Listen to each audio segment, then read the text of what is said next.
आज देखेंगे हम खिलजी वंश के बारे में। इससे पहले क्या था? गुलाम वंश। सबसे पहले अगर पूछा जाए कि सल्तनत काल के अंदर सबसे पहला वंश जो आने वाला वो कौन सा था, वो बना आपका गुलाम। गुलाम हमने पीछे एक क्वेश्चन में किए थे।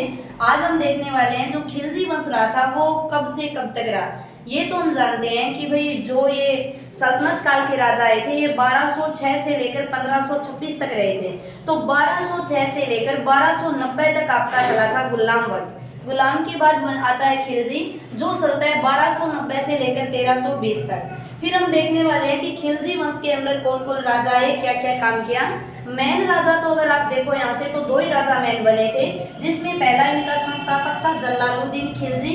फिर उसका दामाद आता है, इसकी हत्या कर देता है जलालुद्दीन की, और गद्दी पे बैठता है जिसका नाम होता है अलाउद्दीन खिलजी। जो आप पद्मावत देखते हो जिसमें अलाउद्दीन खिलजी है, ये वही अलाउद्दीन खिलजी है जो जलालुद्दीन का दामाद था। क्लियर? तो आपसे क्वेश्चन पूछा जाता है कि भाई अगर आपसे पूछा जाए खिलजी वंश का संस्थापक कौन था, तो आपका आंसर रहने वाला है जलालुद्दीन था। अगर पूछे खिलजी वंश का संस्थापक जलालुद्दीन। अगर पूछे इसने राजधानी किसको बनाया था, तो राजधानी थी इसकी किलोखेरी। किलोखेरी को इसने अपनी राजधानी बनाया और 1290 को गद्दी पर बैठा। लेकिन 1290 से 1296 तक ही इसने शासन किया था। 6 साल ही शासन किया। 90 में बैठा और 96 तक बैठा था। 1296 के अंदर जलालुद्दीन खिलजी की हत्या कर देता है अलाउद्दीन खिलजी। अगर आप खिलजी वंश में मेन राजा देखो तो अलाउद्दीन खिलजी था। फिर अलाउद्दीन खिलजी 1296 में गद्दी पर बैठता है और 1316 तक अलाउद्दीन खिलजी रहता है। 1296 से लेकर 1316 तक अलाउद्दीन खिलजी गद्दी पर रहता है। क्लियर? अब आपसे क्वेश्चन पूछा जाता है जो अलाउद्दीन खिलजी था इसके बचपन का नाम क्या था, तो इसके बचपन का नाम था गुरशप्पा या अली। पहला ही क्वेश्चन आता है अलाउद्दीन खिलजी के बचपन का नाम बताओ, तो गुरशप्पा या अली नाम था। आगे आपसे क्वेश्चन, इसने कुछ काम किए थे जिनके बारे में आपसे क्वेश्चन पूछा जाता है। इसने एक तो स्थायी सेना बनाई थी। सल्तनत काल के अंदर इस राजा के पास बहुत बड़ी सेना थी, इसने स्थायी सेना बनाई।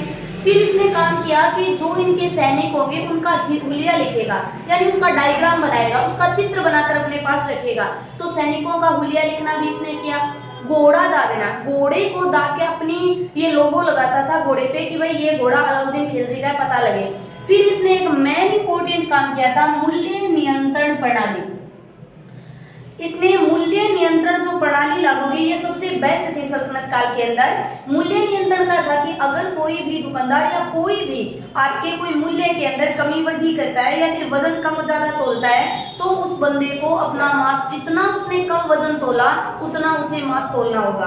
तो भाई यहाँ से डर से कोई भी कम वजन नहीं तोलता था, इसलिए बोला जाता है सल्तनत काल का ऐसा राजा बताओ जिसने मूल्य नियंत्रण प्रणाली को लागू किया, वो था अलाउद्दीन खिलजी। नगद वेतन किसने लागू किया? अलाउद्दीन खिलजी। स्थायी सेना किसके पास थी? अलाउद्दीन खिलजी। अगर पूछा जाए सैनिकों का हुलिया कौन लिखता था? अलाउद्दीन खिलजी। फिर आपसे क्वेश्चन पूछा जाता है जो अलाउद्दीन खिलजी था इसने दक्षिण विजय के लिए किसे भेजा था? मोस्ट इंपोर्टेंट इसका क्वेश्चन बनता है मलिक काफूर।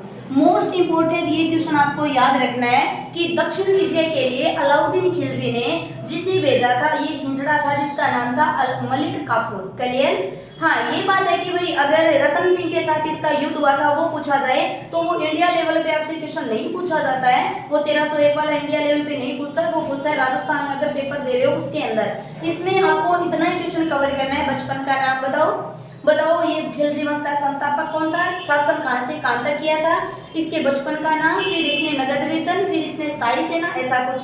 फिर आपसे क्वेश्चन पूछा जाता है इसने मुख्यतः 2 कर लगाए थे, वो इंपॉर्टेंट थे दोनों कर, और करों का नाम था चराई कर और गड्डी कर। मोस्ट इंपॉर्टेंट थे। अलाउद्दीन खिलजी के द्वारा लगाए गए कर कौन से थे, तो एक तो चराई कर था और एक था गड्डी कर। क्लियर? फिर 1316 के अंदर अलाउद्दीन खिलजी की मृत्यु हो जाती है और इसके बाद गद्दी पर आता है मुबारक खिलजी। अलाउद्दीन खिलजी की मृत्यु के बाद गद्दी पर बैठता है मुबारक खिलजी। लेकिन कहते हैं मुबारक खिलजी जो राजा था वो अयोग्य राजा था, जिसे नगन स्त्री और पुरुष की संगत पसंद थी। दरबार के अंदर नगन आ जाता, ऐसा कुछ राजा था जो खास नहीं हुआ था। फिर इस मुबारक खिलजी की हत्या कर देता है खुसरो खां।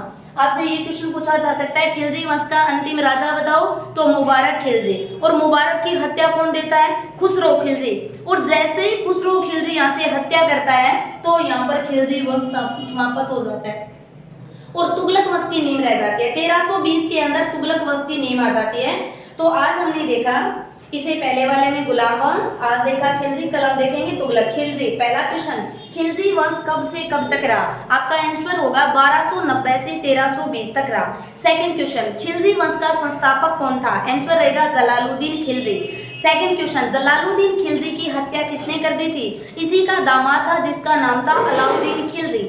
मेन राजा बनता है अलाउद्दीन, 1296 को गद्दी पर बैठता है और ये 1316 तक राजा बना रहता है। फिर पूछा जाता है अलाउद्दीन खिलजी के बारे में, इसके बचपन का नाम अली या गुरशप्पा था, मोस्ट इंपोर्टेंट था।